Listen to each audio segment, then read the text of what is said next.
Hello, we are back. Things were kind of starting to feel like they were slowing down a little bit. Mhm. Everything wasn't going as crazy as it has been recently, but now we got some big breaking news. Sam Darnold was traded from the Jets to the Panthers. So I Yes. am Jordyn or Coupe. This is Kaylee. Kaylee, take us off. What are your thoughts about this entire trade? Oh my goodness. So I knew this was going to happen. And I'm pretty happy for him, to be honest. I think where the Jets were sitting draft wise, I didn't ever think anyone was going to pry the number 2 spot out of their hands. As much as it was rumored and talked about, there was just no doubt in my mind that they were going to draft a quarterback, start fresh. They have a new coach, they have new everything pretty much. So they're ready to start fresh. So I'm excited. I think we're going to get to see who Sam Darnold is, which I don't think anyone knows, really. No. And honestly, from like the little bits and pieces that we have gotten to see from him, this is a very high compliment. So I hope he can live up to it. He reminds me the way he plays a lot of Josh Allen. Like Yes. his style, the way he moves. He's a big guy, a mobile guy, but he can pass. So I think he came into the Jets 3 years ago. They traded up to get him. And from the moment he's gotten there, they have been in this weird, like trying to rebuild period, but not doing it very well at all. They've had 2 head coaches and a GM since in the 3 years that he's been there. Yeah. So clearly there's a lot of unstableness there that they need to handle. So I think this was kind of the best situation for them both. It gives him, he is absolutely a winner here. They literally threw him a party. He walked in like a whole celebration. Everybody's excited for him, a fresh start. And I really hope he's going to be back with Robbie Anderson. He's going to have DJ Moore. He's going to have Christian McCaffrey, like actual weapons on a pretty complete team. So I'm hoping we get to see the best out of him because he's been in the league for 3 years, but he's 24 years old. He's young. Yes. Yeah. I'm hoping this is the time we can finally see him break out and show us what he's actually capable of.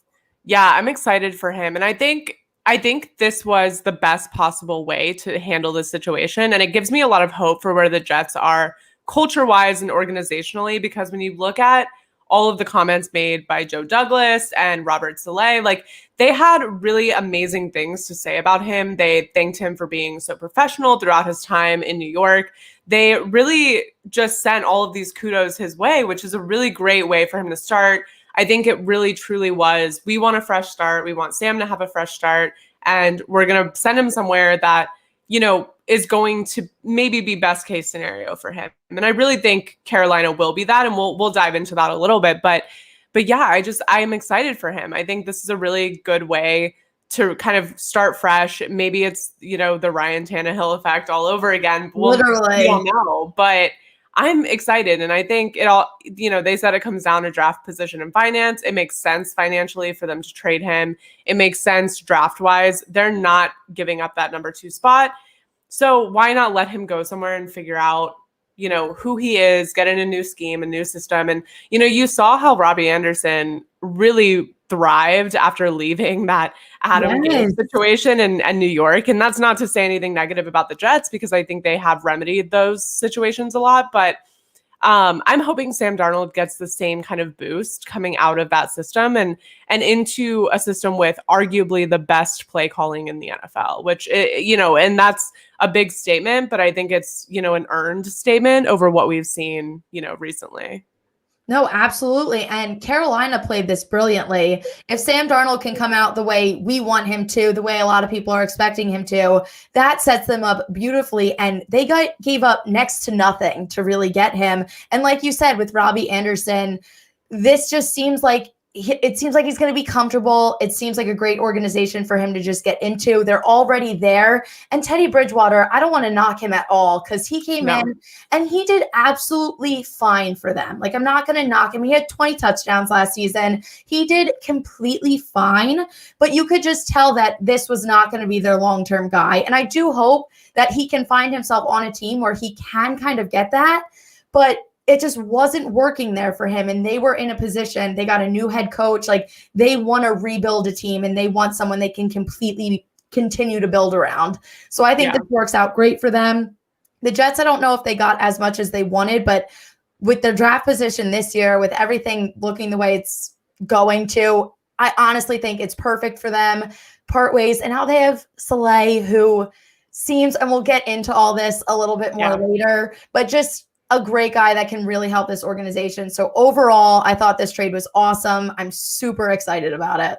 Yeah, so I guess I'm excited about it on the surface and just from, I guess just having a soft spot for Sam Darnold, really wanting to be able to see. Him. I just want to see what he is, right? Yes. Like, we don't know who he is. We don't know what kind of quarterback he is. We really have no idea. You had some moments where you watch him and you're like, this kid is amazing. Like, I fully believe he has it. And it's just been, like I said, it's unfortunate when he came into the Jets, and now they've been slowly trying to rebuild. They're making little things, and now I think they are in the position to completely rebuild. And unfortunately, I think it would have been great if they could keep him, but I just think it's one of those situations where too much has happened. Like, they weren't on the same page, and they have nothing but good things to say about him. But I do think it was best case scenario for both of them to just go on their own. He can have a fresh start, they can have a fresh start, and they can each hopefully grow and be great on their own.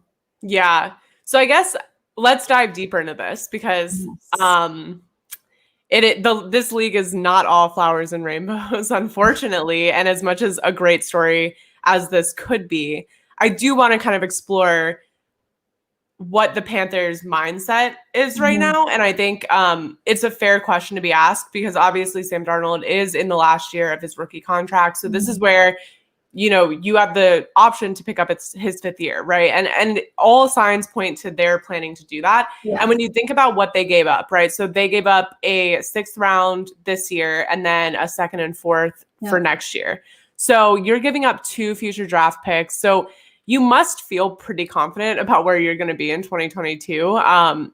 Even though it's not a first round, it's not huge, but it is a lot, right? Like, that is a lot in terms of if you're in a rut next year and you really need that draft capital and you don't have it, you really are banking on the fact that Sam Darnold is your guy for at least a couple more years.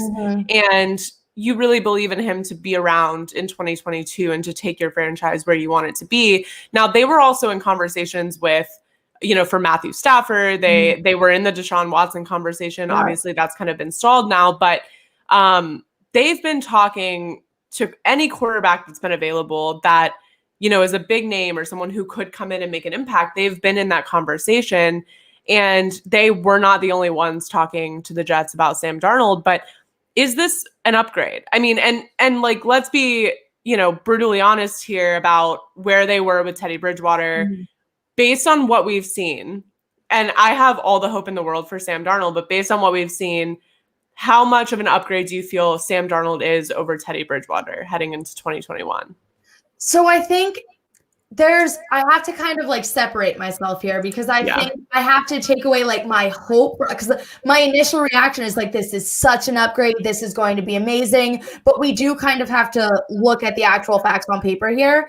He is a guy that also, he suffers not from major injuries, but he is kind of a guy that continues to get these minor injuries. He had the mono issue last year. The greatest NFL meme ever created. Literally. So, and not that it's not like he's going to come out this season and get mono again. What are the chances that actually happens? But he just seems like the kind of guy that does miss a couple games every season. On the Jets, ever since he's gotten there, ever since he was a starter, they haven't had a season with more than 7 wins. And that's not all on him. There are so many issues there. I don't want to peg that on him. But there are a lot of questions to be had, because it's honestly, especially with how young he is too, it's kind of like another draft pick, because we really haven't gotten to see his potential. So you are kind of taking that gamble. But from what we saw with Teddy Bridgewater and from what we have gotten to see with Sam Darnold over the last 3 years, I do fully believe this is an upgrade. I love the coaching in Carolina. He has weapons. I just think once they find themselves into a groove, it's really, everything is going to fall into place for them, and they are going to get that quarterback that they have been looking for. Yeah, and I absolutely agree with you, because I think when you look at, I think it's really underrated what the Panthers were able to do last year, and I think it's really, obviously they're a little bit dulled when it comes to their shine last year, because you have the Buccaneers, you have the Saints, the Falcons weren't doing much, but they were definitely putting up really good play calls. Like there were things that they were doing that were really impressive, and I just hope that he thrives in that system. But I think there's probably no better scenario. But I guess I'm wondering, just like in general, what the market is for Teddy Bridgewater, if this makes sense, because yeah.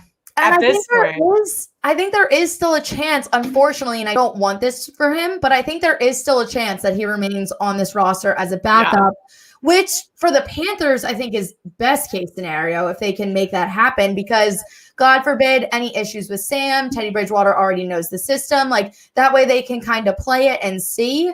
But I do think Teddy Bridgewater has what it takes to be a starting quarterback for some organization. I think right now Denver would be a good market from him. I'm not totally sold on Drew Lock yet. And I think with the position that they're in, that could be a good place for him to go, have a little quarterback competition there. Another team, especially with everything going on, the Texans, and especially if they can get him on a 1-year deal with everything going on, that might be a very good move for him. They've had some very good signings recently. There's a lot going on there with Deshaun Watson. Even before every scandal, the issues with him in the organizations, and now with everything that's coming out, his future is very, very uncertain right now. So I think if they could get him in there for a year, it kind of gets them through and then see where they're at past there. But there aren't too many options, but I think either of those could be a very good fit for him. Yeah, and I'm right there with you on the Denver situation. I don't think anyone's sold on Drew Lock, but I do think that at this point they're sitting at 9th in the draft. That can change, obviously. Absolutely. We've seen things move around already, but if they sit at 9, right, you've got the Panthers at 8. And just because they traded for Sam Darnold, if they can offload Teddy Bridgewater, who is set to make $18 million this year, by the way, which is a lot, a lot for this year, for this situation. But if they can offload Teddy Bridgewater, there's nothing stopping them from drafting another quarterback to sit behind Sam Darnold if someone they like falls, right? And I think that's very possible. And we were chatting about this before the show, but there's, a chance that some of these guys do fall. And as great as they are, it's a need-based draft. It's a quarterback-heavy draft, but it's also going to be a needs-based draft, especially up top. So, they could end up with another quarterback on the roster, but I would be way down to see him go back to New Orleans. Cause do you remember when they had Taysom Hill, Teddy Bridgewater, Drew Brees running those like 3 quarterback? It was schemes? Brilliant. Insane. And they did a little bit of that with Jameis Winston, obviously, and Taysom Hill last year, but that was so fun. Like that was height of Sean Payton just being like, you know what? Go for it. Just go for it. And I love it. And they love him there. So I feel like that would be really fun. But that would be. If that happened, I would be very, very happy with that. Yeah, but they have like no money. So that's I know. I was gonna say, I was like, but they're so poor. They are, they're in NFL poverty. They're one of the teams though handling their very poor situation very smart though. They're doing everything that they have to do. They're making unfortunate cuts, but cuts that they have to make. So there's a chance that they could figure out a way to make it happen, but we'll see. They're already down to kind of skin and bones right now. It's I'm interested to see what happens there. But then again, you just look at who are the teams that A, need a quarterback, B, have a quarterback situation where Teddy Bridgewater comes in and solves all your issues, or provides enough competition in the preseason to make it worth bringing him in and paying him $18 million, which would most certainly get restructured, probably on any team that he went to. But the Broncos make sense. And we'll talk, obviously, we're going to dive into the quarterbacks in this draft later. So we will obviously talk about the Broncos because they are very, very needy when it comes to quarterbacks, but they're not sitting in the most favorable position. But let's dive into the Jets, because I think when you talk about the Sam Darnold trade and where the Jets are headed, I think you have to kind of look at what they did wrong and where they're at now, and where they go from here, right? Because I think that's the most important factor of, great, you now get to start fresh, but how do you not make the same mistakes that you made with Sam Darnold? I think the most important thing that we have to remember here is they've moved on from Gase. They have the it guy in coaching as their head coach right now. This is a guy that basically every single team was interviewing. This is a guy that every player has said, we've talked about him extensively on here too. This is a guy that players want to play for, and he makes guys better, and he's a motivator. And I don't think he's going to sit there and be a yes man on the Jets, which I think that's what Gase was. And that's kind of how it felt. So I think now you bring someone in that actually has a vision and a plan, and he can talk all day long about how great Sam Darnold is. I don't think he would have let him go if he really thought the connection was there. Yeah. So, and not in a negative way at all. Like, I just think he knows exactly where he wants this team to go. And sometimes to do that, you just have to cut all ties and you have to start fresh. So I think where they're looking at second in the draft, they can get a great guy there. We'll talk about it in a little bit. But so I think for them, they get a guy that they think they can trust, and it is taking a gamble. It's taking a big gamble because you never know with the draft. And Sam Darnold could come out and be absolutely great. And if you let him go, like, you're kind of always going to have like that what if. So it definitely is a risk, but I think it was a risk worth taking. I think they find their guy at quarterback. Hopefully it's secured in the draft. He comes out like a stud and is totally fine. And then they can start building around him, because I think their problem has been they've been trying to like grab pieces and like do things here and there, but it hasn't been overall to make a complete team. And it hasn't actually been fixing any issues. So they just keep running into this place where like they have to continuously start over. So that's why I kind of like the clean slate, start from the bottom, find your guy, find who you want to build your team around, and then continue. It's going to take time. I don't think it's going to take as long as we think it's going to take. I think within the next couple of years, they're going to start moving in the right direction. They have some good signings already, but I do have hope for them. I am seeing a silver lining. Yeah, this is my keys for the Jets. Like, if I had to think of how do you not make the same mistakes, I think offensive line, number one. Number two, offensive weapons. Number three, creating a culture that players want to be part of. And I think they're underway with that, right? And you mentioned it, Robert Saleh is just, he's a guy everyone loves. He's a guy everyone respects. I think he's brought kind of an air of confidence, but I guess humbleness to that franchise that wasn't necessarily. Yeah, and it just wasn't there before, right? Because you look at where they've been over the past few years, and to have all of those things happen that have happened, like Jamal Adams, to sit there and for Adam Gase to say he is irrelevant, it's kind of like, well, let's take a step back. But that is the mentality that they were operating with. It was very arrogant. It was very, just not open-minded. And it didn't feel like a team. Like it just everyone. And it honestly felt like guys were out there and they were kind of trying to prove like why they could go other places. Like it didn't feel like anybody was trying to grow within the organization. They were all, and like, not even in a negative way, but they were all selfish because nobody was like on the same page. There wasn't that culture. And we've talked about how important having that winning culture is. Like that helps teams win even when they have no business winning. So when you don't really have any of that, guys are out there playing for themselves, for their own statistics. You can't win games that way. And you have to, right? Because I think when they won that game last season and people were going off the rails, by the way, I am obviously very grateful, but people were losing their minds, right? Like, why would they win a game? Why wouldn't they just tank it? Players don't tank games, right? Maybe front offices try to move things in that direction, but players don't tank games. The reason why they went winless for so long is because the culture promoted that kind of, they're not a team, they're not having fun. And as corny as it sounds, like the Buccaneers probably had the most fun of any team this whole season, not just because they won the Super Bowl, but every game up until the Super Bowl, right? So you see how far those things go. And I think, like you said, I think when you look at them parting ways, I think if they were drafting in any other position, they would have kept Sam Darnold. If they didn't have a shot at the top 2 to 3 guys, I think they would, stuck with Sam Darnold. But like you said, I just think it's all about fit. And I want everyone to move away from the narrative that if someone parts ways with someone, it's because they're not a good quarterback, or it's because they're not, as talented as whatever guy they're going to bring in from the draft, because that's not accurate. Like we've seen it happen over and over again. So I want them, and they're on their way with the culture. Now, I'm not that impressed with what they've done in offseason just because I don't feel like they've addressed any of their needs as far as offense goes, offensive weapons, the line. I mean, they have a ton of defensive needs, and we're not even going to get into that because that's a whole thing that it's hard to like expand and like think about that when we're thinking about the first few rounds of the draft. But over the next 2 drafts, they have 21 picks, right?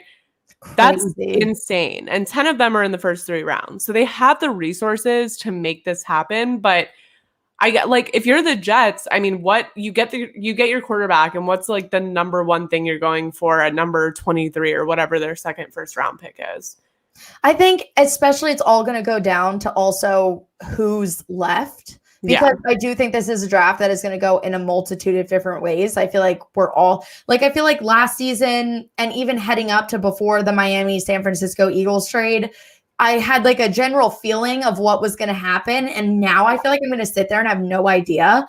I think their main thing, just because these have been issues for so long, and this is a perfect draft for it, offensive tackle or receiver, take best of at either of those, and you are sitting in a very good position. Yeah, no doubt. And I think that's going to be a lot of teams. Literally, that's literally what it's going to come down to. It's like, all right, who took them? What else is there? And I feel like it's going to be one of those drafts where it's like down to the wire, what's available, and just take best of, because there's a lot of draft capital for receiver, offensive tackle, offensive lineman, quarterbacks. And that's what but that's what a lot of teams need right now. This is it'll fit perfectly if they can make it all happen. So I think once we start seeing where teams are actually going, especially once we get to like the 10th pick, I think then we'll kind of get a feel of how things are starting to flow. And then we can kind of take it from there. But I think and there's so many options, so I think they can make that happen. But I think right now, especially if you get your quarterback, you're going to need offensive guys. And then, like we said, they have so many draft picks coming up, like 21. It's insane. So for them, they can work on their defense later. I honestly think defense, they should honestly try and trade too. And they have the draft picks to try and make that happen. And they didn't pay Sam Darnold. They did not get. They're not in the position that the Eagles and the Rams were with Goff and Wentz. So they saved all of that money. So I think that will benefit them down the road too. Definitely. I'm looking forward to what they do. I think.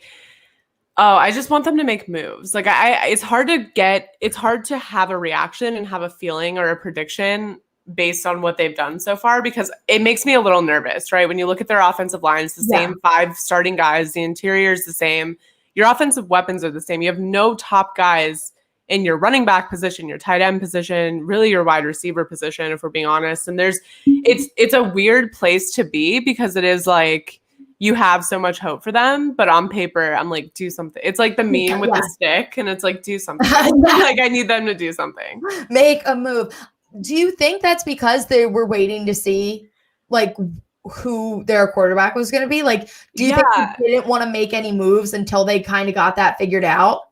It's kind of strange, because I do think that it took a long time. So either I have one of 2 theories. Either one, they were actually accepting offers for that second round or for that second overall pick. Yeah. And maybe they were just trying to have conversations, and if anything came of it, they would give it up, stick with Darnold, and maybe change their, I guess, trajectory of what their other picks in this draft are going to look like. And that's one option, which, Joe Douglas has come out and said, we had conversations. Of course, people are going to call about the number 2 overall pick. Yeah. But he said none that were serious conversations. So he did make it very clear that they were not accepting offers for that. Now, I don't know that we necessarily blindly believe that, because I think, not saying anyone's lying, but I think there's definitely there's optics to these kind of things. So I think to say, we made this decision to trade Sam Darnold because we know we're not getting out of the second spot. We know we're taking a quarterback, and it felt like the best situation for all is probably the easiest and probably the most close to the truth option. And I think the other option is you're fielding offers for Sam Darnold, right? Yeah. You have no idea what you're going to get for him. You have no idea where he's going to go. But still, that doesn't make a ton of sense to me, because even if you're fielding offers, eventually he's going to be gone, right? Yeah. Like if you're parting ways with him, you're not trading that second pick, then why not start planning ahead for the future? It seems kind of strange. Maybe they were just trying to see what they get out of this draft. But again, I don't think they would have ever planned to get a first round draft pick in 2021 for him. So that I don't really understand. But I don't know. I think they were probably accepting more offers than they'd like to admit for that second overall pick. And I don't know. I'm surprised it took this long, I guess. But we'll see where they go with it. I don't know. Again, you can have all the draft picks in the world. You can have 21 draft picks, but you still have to choose the players. You still have to build the team. So if you don't do that right, you could have 100 draft picks in one draft, and it still won't matter. And you can have all the draft picks in the world. You're going to need veteran guys. You can't just rely on draft, because you literally never know. Tom Brady, for example, 199th overall, 198 other guys picked in front of him. None of them will ever be hit. Like, the draft, it's just so hit or miss. And obviously having all these draft picks is great. And obviously you're going to get good guys. Like, I'm not saying you're going to go 0 for 21, but you just can't build your entire team solely based on this. So I do wish they were making more moves, and hopefully they will. There's still time. I have a feeling once the draft starts from April 29th, those next couple weeks, I have a feeling it's going to be pure insanity, just because I think that's when things are really going to start moving again. Yeah. So pray for us then. Oh my gosh. The closer we get, we say this, I feel like every week we've sent good vibes for a fun off season for how long, and this offseason is just a little more than we bargained for. Yeah. There's a lot going on. And the draft doesn't help. If this was a normal draft, maybe we would feel a little less overwhelmed. But this draft is insane. It's going to be insane. I have a feeling that on draft night, we're all going to be a little surprised by something that happens. And we were talking about this pre-show, but we were saying how it's like, people invite you to go watch the draft, and it sounds all like fun and games. But if you're someone who actually sits down and wants to watch the draft, which any NFL fan this year should be doing that, because this is going to be very exciting. It is going to, at least the first round, right? Which is, I think, all anyone ever watches anyways, pretty much. But it's hard to go out and go somewhere and watch it, and you are yelling at your TV. Literally, and it's one of those things, and especially when my reactions are probably going to be insane. If it's anything, it's going to be worse than last year when the Cowboys took CeeDee Lamb last year. I screamed, collapsed to the floor, because I wanted him so bad. That's like the one team that, as an Eagles fan, you can't get over. He went anywhere else, I probably would have been like, oh. But all those reactions and all those emotions, it's something I don't want people in public to see, because I'll be sitting at Buffalo Wild Wings, and then all of a sudden I'll be screaming at the top of my lungs. And everyone's going to be like, what? Because there's going to be people half paying attention, people who have no idea what's going on. There'll be the one person that's like, yes, I feel you. But it's just not something that you can really share. And especially this year, it is going to be complete craziness. We're going to get into it. Yeah. We're going to focus mainly on quarterbacks in the first round, where we think they're going to go, what we think is going to happen, because this year, in the 84 years that the NFL has had the draft, the last time that 3 quarterbacks went in the first round back-to-back was 1999. And that was when the Eagles took Donovan McNabb. So for now, there's a chance that quarterbacks go 1, 2, 3, and 4 overall. So this is and we are also kind of this is a total side note, but we are kind of in the period where it's kind of passing the torch. Drew Brees just retired. I know. Yes. We're getting to the point. Aaron Rodgers is talking about hosting Jeopardy and having children. So we know we're going to be seeing the end of him in the next couple years. Tom Brady, who knows? He might play till he's 80, but eventually we will see the end of Tom Brady. So now we're seeing the Patrick Mahomes, all the young guys, Josh Allen's, Lamar Jackson come up, and now we have a new level to add in there. So it's definitely a very exciting time. Definitely an unprecedented year. So You kick us off. What are your thoughts heading into it? Yeah, it feels so crazy because you just know that this year is going to be one of those drafts where everyone talks about it for the next 20 years, right? Like, and we have those drafts of our own where we're like, oh, remember that, or remember that year it was stacked. And I think when you look at the quarterbacks that came in and are kind of at the end of their career, like you mentioned, Aaron Rodgers, Drew Brees, Tom Brady, Ben Roethlisberger, like all of those guys, that was a crazy quarterback class that kind of came up all together. And now it's like a cycle where they're just all kind of at the end of their line. And then now we have all of these new guys coming in. But I'm trying to like embrace every part of this year as much as possible, because this will be a draft where we constantly refer back to 2021. Absolutely.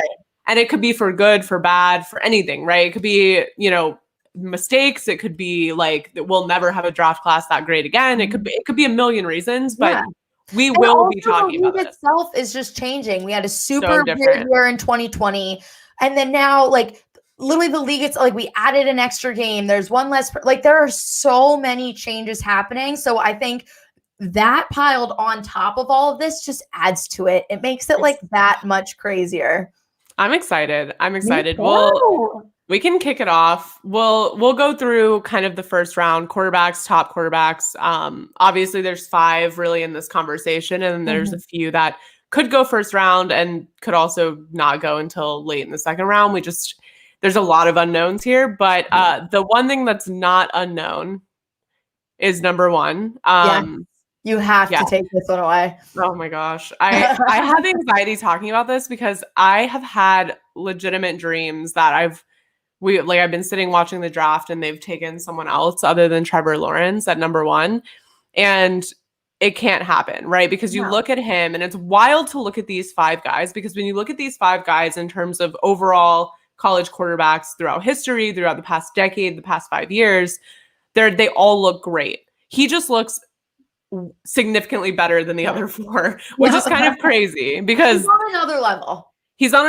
He's got everything, right? He's got the deep ball, he's got the accuracy, he's mobile, he's got the size, he's got everything you could ever want. The confidence, the pocket presence, the poise. He looks, if you were to just superimpose him into like an NFL play or a highlight, you would not blink, right? Because he looks like a guy who's been in the NFL for 3 or 4 years, not like a guy coming out of college. And you look at the offensive line he had in Clemson, it was never great. Like, it was never one of the best in college football. It was never top tier. But he just sits back in the pocket. He knows exactly what he's doing. He's a guy that he's going to come in and he's going to give the Jaguars the ability to take risks that they haven't had in, I can't even remember a time, honestly, because Gardner Minshew had some plays like that. Blake Bortles never in his entire Jaguars career. And, the carousel of quarterbacks we were dealing with before, there was never confidence, right? And I think that's the biggest thing as a Jaguars fan, seeing it, is that it doesn't matter how well your quarterback's performing. They never just let him take chances. So I think this is a guy where he comes in, the way he throws the deep ball, I think you're going to see a lot of play action. The passing game is going to change dramatically for the Jags. I think they are going to be able to take riskier moves and really put the ball down the field and take those chances and really keep drives alive in a way that we haven't been able to.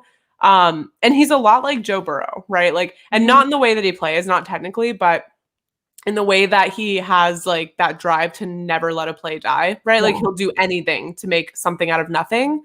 To a fault almost, because I remember the funny video of Joe Burrow, like the ref was like, you have to learn how to dive or you're going to get decapitated. I was just going to bring that up. Like, that completely ruined my mind. And he was like, sorry, like they told me I had to practice this. Like, and I think that's something that, but like being able to know when to throw the ball away, it's something that someone like Tom Brady just does so well. And I think you take it for granted when you watch NFL football, and it just is something that those guys have to learn when they get in the NFL. So I'm not that worried about it, but I would say that's the only thing, right? And I think you look at Justin Herbert, they play so much alike, but if Justin Herbert had a few more years of NFL experience, he would look like Trevor Lawrence. Yeah. So That's that's the wild part. And I'm just at the point where this goes back to us saying we can't watch the draft in public. And this is why, because if that pick is announced and it's not Trevor Lawrence, no one wants to be around me for the rest of the night. Like, no one wants to be associated with me for the rest of the night if that happens. I am speaking it into existence. There is no way they mess this up. There is no way. Jordyn, let me introduce you to this franchise. Allow us to reintroduce ourselves. But like, when you have a guy that is that special, and like, we all saw the reaction when the Jets won that game and lost the first overall pick. And then it was kind of like Jackson, like literally Adam Schefter was posting like the moment the Jets lost that game, Trevor Lawrence and it's just like last year it was Joe Burrow. Joe Burrow's going number 1 overall. He does. Like, it's just something that you don't even really have the choice. Like, it's like, you have to do this. And with him, there are a couple guys where, like, obviously you're unsure. Like, when Carson Wentz and Jared Goff were being drafted, and they kind of, like, you could have, like, literally tossed a quarter and, like, took either one. Yeah. This isn't one of those situations. Like, Trevor Lawrence is so special. And I really hope there's always the chance that he comes into the NFL and is a complete bust. Yeah, like, it happens. Definitely. Like, it happens, like, to people you would never expect it to. I just can't see it happening here. But at least if he's a complete bust, and here's my thing is, at least if it's a complete bust, it's not on you. It's not on us, right? Yeah. Because that is what everyone would have done in that position. All 32 teams, if they're given the first pick, it doesn't matter what quarterback you have, you're picking Trevor Lawrence. So at this point, it's like, just take the guy, right? And I joke, I don't think they're going to mess it up. I think they are going to take him. And I think that's a huge reason why Urban Meyer took this job and wanted to come here so bad, is because he knew he was inheriting Trevor Lawrence. And like, to give a guy, I mean, you can look at jobs and you could have looked at the job, and there was a lot of discussion around what's the best head coaching vacancy in the NFL back, right when the offseason started. And you could have said the Texans, where you had Deshaun Watson, but I've always argued that it was Jacksonville, not just because of bias, not because that's my team, but just because of the position they're in. Not only do you have all these draft picks, yes, Deshaun Watson is almost a sure thing for the most part, but the opportunity to build this team that has young talent, young, cheap talent that is outperforming a lot of the NFL's top talent, even though they're not big names at all. You have all these draft picks. You have the opportunity to coach Trevor Lawrence. I just think it's hard. It's hard to say that any other job rivaled that. But I think, I don't know. I think at this point, that's who you take, and we'll be lucky to have him. But yeah, it's kind of funny because I don't know if I told you, but I made a TikTok when it was before the Jets won a game. It was, I want to say maybe like the week before. It was right before it happened. And I made a TikTok of like, it was just a joke of the Jags being like, hey, can you please win some games so we can get Trevor Lawrence? And the Jets are like, no, thanks. And it was like right after the Jets lost a game and the Jags lost a game. And I had like 3 or 4 men in my DMs mansplaining like, that won't happen, and like the Jets are not going to win any games, and all of the mansplaining as to why the Jaguars will not end up with the number 1 pick. And then as soon as it happened and it was solidified, I'm queen of petty. I personally went in and responded. I sent all of them Adam Schefter's screenshot. I was like, what were you saying? What were you saying? Explain it one more time. Yeah, one more time. Tell me. And they're like, wow, that's so immature. It was a joke. And I was like, no, it's a joke now that you're wrong. It wasn't a joke when you said it. Imagine if they were right, they probably would have went back to you and were like, haha, look. Like, yeah, of course they would, because they're men. Yes. What? We hate them all. Oh, nothing good about them. We're kidding. We're kidding, but of course we are. Kind of. But yeah. I just it was a funny moment. It was one of the brighter moments of my year, being able to go back and personally handwrite paragraphs as to why they were wrong. But yeah, so let's talk about what seems to be the obvious lock on number 2, which I'm a little confused. I don't know if you're also confused, but I'm a little confused as to why this is being. I guess we know why, because they've the Jets have clearly favored Zach Wilson. They've made it kind of obvious without saying so that they're going to take him at number 2, but I like him. But let's talk about him a little bit, and how do you feel like he fits in with the Jets with what they're going for in the future? I do. So I like him. I think he's a great quarterback. The only thing that makes me nervous with him is, like, as we just talked about with Trevor Lawrence already plays like he's been in the NFL. He is a very established guy, someone I feel very comfortable just throwing in and making him your QB1 from day one. The only thing that makes me nervous with Zach Wilson is I kind of wish he had a mentor, or he reminds me of the kind of guy that might have to sit for a year, or not do a Justin Herbert and sit a couple days. Now that was an unfortunate situation, but like that kind of thing. And there isn't really anyone there for him unless they like go get someone, but it's not like they have a veteran QB that they're now benching. You know what I mean? Like, it just makes me feel a little uneasy. And with the way they traded Darnold, what we already talked about with them and like the needs that they have, the fact that they kind of want to they haven't made any big moves yet. The fact that they kind of look like they're putting all their eggs in this basket, it does make me a little nervous. And that's a lot of pressure for a guy fresh out of college to kind of build a team around. So I do think he's going to fit in there great. I don't want to knock him at all, but this is for any young quarterback. Like, you need guidance, and you do have Saleh, who I think can provide that. But I do hope that they get a veteran guy that can kind of show them the path, show them the ropes just a little bit, because that's, I think, what they're going to be missing. So I am hoping for the best. I think he's a great guy. I think he would fit well in that organization. I can see him and Robert having a great connection. Like, I like where they're going. I like where their head's at. I see why they're kind of set on him, but there are still some things that I hope that they do to make this 100% work out best for everybody. Yeah, totally agree. I think he's great, right? Like, there's nothing wrong with Zach Wilson. I think I'm high on him. I am. He's got good feet. He can scramble. He can do all the things that Sam Darnold wasn't necessarily able to do. But like we mentioned before, there's a lot of reasons Sam Darnold wasn't able to do those things. Yes. And it wasn't just him, right? And a lot of it wasn't him. So, like Zach Wilson is a guy that has incredible presence outside of the pocket. He can deal with a breakdown. He can get out. He can scramble. He can make those plays. He's a true playmaker, probably the best in this draft class, and just being able to make something out of nothing and to extend plays and extend drives. And that's really his kind of bread and butter.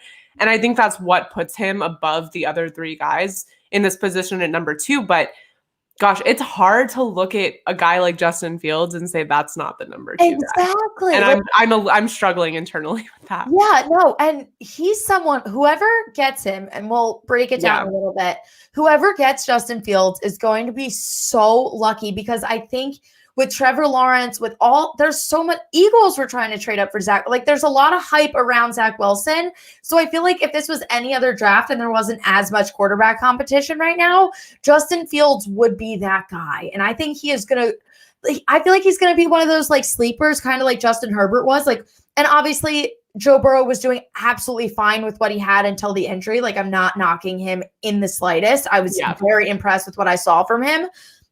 But Justin Herbert came out and kind of showed us he played better than we ever saw in college. Like, nobody could have even expected that from him. And I feel like Justin Fields is going to be that guy, because he's great now.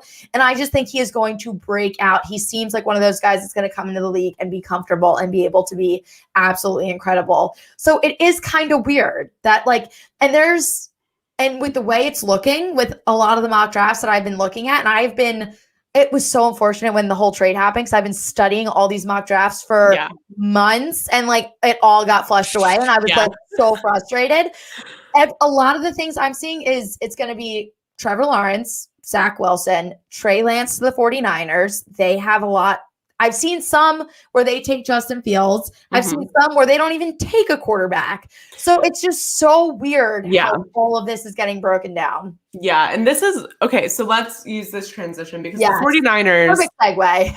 The segue of the 49ers, they really kind of control whatever the rest of the draft does, right? Because those 2 are locked.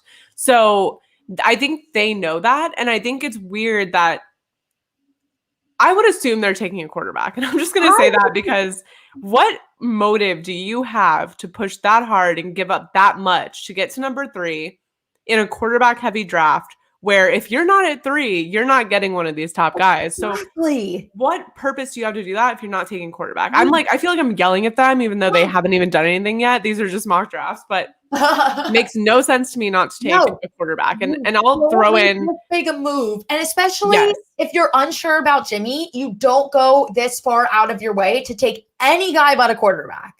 Let's also take a step and realize the 49ers were just like, they were in talks with the Jets for Sam Darnold. Like they were like, what is it going to take to get Sam Darnold? So this is how much it's wild to hear. Watson. Yeah. They were in every conversation, like they were there and they were present and they were I don't know if they were making offers, but they were inquiring. So this is obviously a team that is questioning their quarterback situation. They're questioning it internally, but not publicly. But also, like when teams, it's stressing me out. It's stressing me out, yeah. Because here's the thing: is like nothing goes on privately. Even if you talk to a team, someone's gonna find out. Like the reporter's gonna find out. Adam Schefter's gonna find out. Someone's gonna know, and they're gonna say that's why we have article on article saying the 49ers were talking to the Jets for Sam Darnold. But you can't go out and be like, Jimmy is our guy. That's who we got, and then be talking to everyone about their quarterbacks. But I'm just looking at this, and I think I know that there's talk about Trey Lance. There's a lot of talk about Mac Jones that has been kind of growing as a rumor. But it's going to be like the dark horse because I feel like he's either going to go 3 or he's going to drop, and I don't really. Yeah, he's going either 3rd and throwing everything off, or he could honestly he's gonna fall to the late teens if that's the case, and that's kind of crazy because I don't know, but I've seen some drafts where the Patriots take him at 15. That's actually what I think is gonna happen personally. I think that would be really cool. I kind of like that a lot, but there's still so much that has to happen before that to even get there.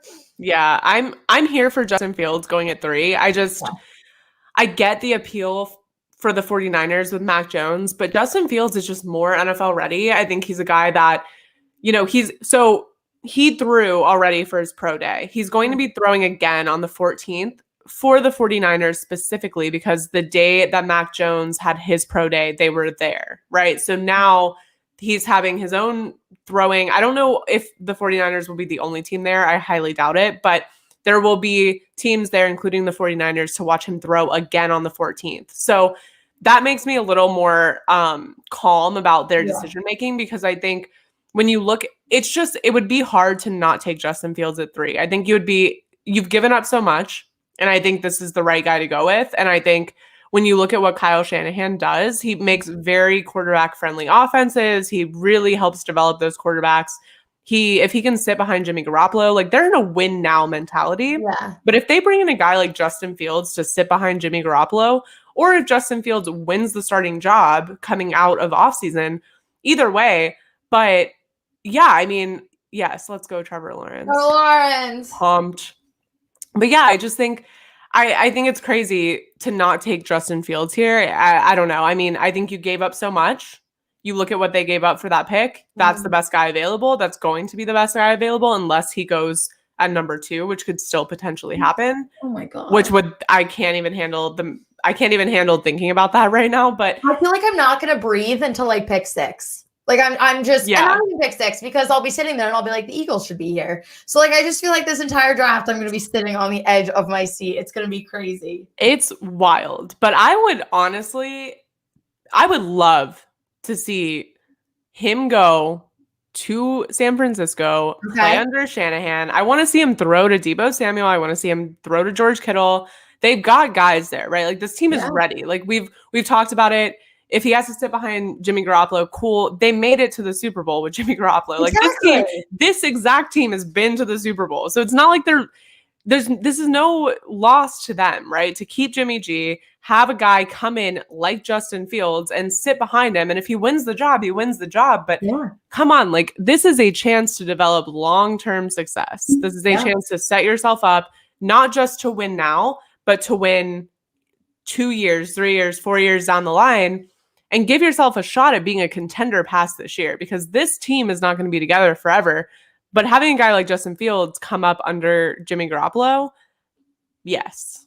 Money. Yes, I'm here for it. All right, so now we're both kind of sitting in that same position. I think the 49ers are going to take a quarterback. I think it'd be absolutely ridiculous not to. I don't understand their move if they don't. I don't understand why you gave up that much to do it, but that's a conversation to be had once they make the move. We can see if we can be angry about it or not. So as of right now, 1, 2, and 3 are quarterbacks. Now you have the Falcons right now sitting at number 4. Now they have come out and said they are totally open if they get the right offer. They're not set on number 4. They are totally open. If they get the right offer, we will trade back. So who takes that spot? Exactly. So then who moves up to get there? And it, in my opinion, with the way it's looking, especially if, like, say Trevor Lawrence, Zach Wilson, Trey Lance, if Justin Fields is still available at 4, or even if Zach Wilson is still, like, you have no idea. There's so many options. Like, these can get rotated like crazy. So what team gives up enough, who needs a quarterback that bad, to move up and take number 4? And if they don't, what do the Falcons do here? Because they're also a team that is going to need a quarterback in the next couple of years. Do they get a guy do they pull Packers, get a guy that can sit behind for a couple of years, learn the ropes from Matt Ryan a little bit? Or do they take an offensive weapon, which they also need? What do you think is going to happen here? Because I don't even know. I'm like sitting thinking about it. And I'm like, this could happen, but this could also happen. And this also makes a lot of sense. Like, you could justify it either way, right? Because you look at Matt Ryan, and I have no idea what the conversations internally are there about his future, how long he's going to play, what that looks like down the line. All I know is that he restructured, right? So essentially he's there for at least probably this year, next year, if we had to make guesses. But gosh, I could justify taking a quarterback, because say Justin Fields goes at 3, you're still looking at Trey Lance or Mac Jones, which not bad options, by the way. None of these guys are bad options. No. Like, that's the crazy part, is like any of these guys you can do something with. So if it's Trey Lance, or if it's Justin Fields, or if it's Mac Jones, either way, you're set, right? Like, you've got a great guy coming up under Matt Ryan.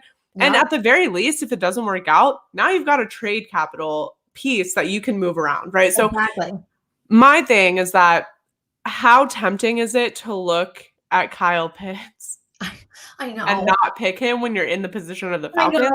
And that's the tough part. 99% mock drafts have him going, if the Falcons don't trade, if everything stays the same right now, Kyle Pitts. I think they're trading out, and I think the Broncos are going to find a way to get at 4. Oh my God, that would be unreal. I mean, I don't know if the Broncos can pull it off. I don't know if they can either, but that'd be great for them. That's the only team that's really the only team I could see, one, having enough trade capital in future drafts, because I feel like the Bears just don't have anything to work with. But I think that's the only team I could see at all really, like, making the move to get up there, or having any ability to do that, because you're coming from 9, right? Like, you're not like, but sitting at 9, knowing how bad you need a quarterback, I mean, that's a perfect, so close and yet so far. Well, yeah, because it's a perfect spot. The Falcons are in the perfect spot, because any team like the Broncos that needs a quarterback and is just that far away from it, they're going to give up a lot, maybe in the moment. Like, I don't think this trade will happen before the draft, but I could see it on draft night coming through. They panic and then they just give up everything. Yeah, I'm here for that. Oh my God. Because, and we already have the conversation. There are drafts that have Mac Jones dropping down to 15. Like, so if 1, 2, and 3 go, and then you have the rotation, you're going to have 2 left, one of realistically Trey Lance, Justin Fields, or Mac Jones, unless something crazy happens. And then you have the Falcons at 4. If the Falcons do stay, everything stays the same. If they take Pitts or any offensive weapon, realistically, they probably would take Pitts, and my heart's going to break, but it's fine. If they take Pitts, the Bengals aren't taking a quarterback. And then the Dolphins that moved all around, that I don't think they are. I hope they're not. They would be silly, but they don't seem like they're looking at this draft like we're going to take another quarterback. We're going to create this quarterback competition. They want offensive weapons too. So now you're already at 4, 5, and 6, and now you still have two very good guys that are still sitting there. So there is definitely the chance for them to do it at 9. But like you said, I do think there is a chance that panic sits in, and you're like, what if? Because Falcons could take a quarterback, and there's very good reason to. Dolphins, it would be ballsy and it would be nutty, but it could happen. And I'm not ruling anything out right now with the way things have been moving. The Dolphins, the Lions, I'm not ruling them out either. Can't rule them out because what do they have? Jared Goff? Great. Yeah, then what? The Panthers, well, we just said if they can offload Teddy Bridgewater, maybe they draft a quarterback. If the guy they like falls, like what if they just love Trey Lance or Mac Jones? Yeah. And they fall and they take a quarterback. The Broncos could literally get screwed by the 3 teams right ahead of them. Oh my God. If they don't trade up. And I think that panic might set in as the draft gets going or maybe gets closer. I would just scare them into it. If you're listening, we are trying to help you. We're just trying to give you a little insight here as if they don't know. But I do think I would be a little nervous. If I'm the Broncos, I'm sitting there and I'm saying, those 3 teams have quarterbacks, but none of them have quarterbacks that convince me enough that they won't pick a guy if he falls, right? Yeah. And that's the biggest thing is I think if Trey Lance is that guy, I mean, it could be Trey Lance, it could be Justin Fields, but either way, if that guy falls down and down, that might be too, I guess, tempting for any of those teams to pass on. I mean, if I'm the Lions, I'm sitting there. If Justin Fields falls to 7, I'm all in on that. Yeah. Holy crap. Same with the Panthers. And I honestly think if this was any other draft, even with all these guys, we wouldn't even have to question it. But with this year just feels like everyone's ballsy and everyone's ready. I don't know if it was 2020, they didn't have fans in the state. I don't know what it was, but now teams are all very aggressive. They are making big moves. Nobody's really scared or shy. Players are speaking out. I just think we are seeing this change. And I think we are getting to the point where it's going to be I don't care what anybody says about this. I don't care if it's actually the best move. We like this guy. We're taking him and we'll see what happens after it. And that's why the Broncos should be scared, because any other year, maybe before 2019 and earlier, never would have even had this fear. I never thought it would have even gotten to this point.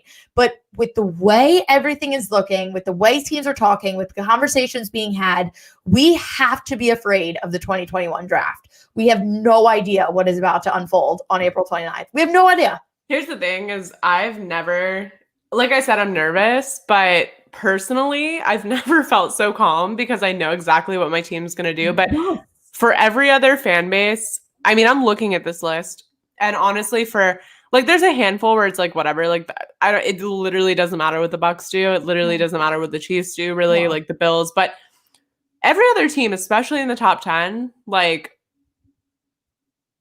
I feel like we're going to be surprised. I think so too. And I'm excited. I think so too. And I've convinced myself throughout this entire show that I cannot go out in public and watch it. I've talked myself into that's not a good idea. No, and I'm going to wait to text you until after the first pick is called. And I'm putting it into the universe. I'm going to send you a big congratulations. Will you buy a Trevor Lawrence jersey immediately? Yeah, probably. I think that's fair. Yeah. Well, the bad part is I'm trying to decide whether that's good luck or bad luck. So far, it's been bad luck, obviously, because every jersey I own, that person's no longer here. So it is. I do want to ask you this before we close off. What are your thoughts heading into this about Gardner Minshew? What do you think? Do you think they trade him? Do you think they bench him? Because I love him and I think he's great. I love him. I don't think personally that he will stay in Jacksonville. I don't know. It's hard because I think that he is such a great player, in my opinion. And I think that he was just in a terrible situation to try, where it was kind of like everything's riding on this kid who really like does not have the credentials to be in this position.